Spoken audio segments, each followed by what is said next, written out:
Extreme Missions. Bhutan, Pastor Norbu Promila. Day 29.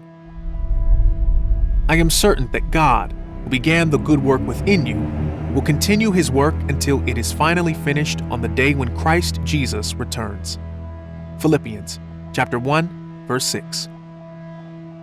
Pastor Norbu Promila was pleased with the service as he preached to the tribal people in the mountains of Bhutan. Those gathered seemed especially attentive and open to the good news. Then, in the middle of the sermon, police rushed in through every door, stormed the stage, and forcibly grabbed Norbu. Pastor Promila was thrown in prison and tortured, and the authorities ordered him to forsake his call to preach the gospel.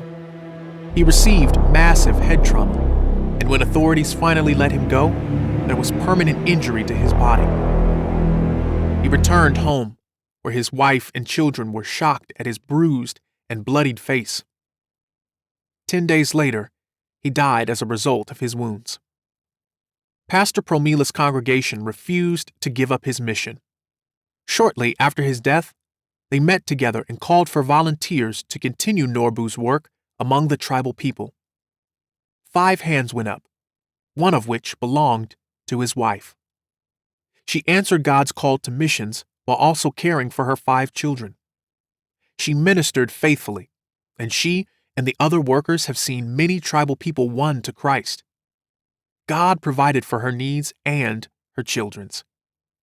Mrs. Promila held fast to the knowledge that one day she would see her husband again and be rewarded for her faithfulness to Christ. What we do for the Lord is not just a job, it's a mission. A mission is never about an individual's responsibilities. It is singly focused on Christ and his kingdom. Therefore, someone at the helm of God's work in a particular area may leave, but the mission itself never dies. God's work is never left undone. It goes on forever until it is finally finished. Those who are willing to undergo persecution for their faith teach us about the meaning of mission. They recognize that there are only 2 things that last for eternity: God's work and human souls. When we are willing to invest our lives in these things, we are involved in a mission with eternal significance.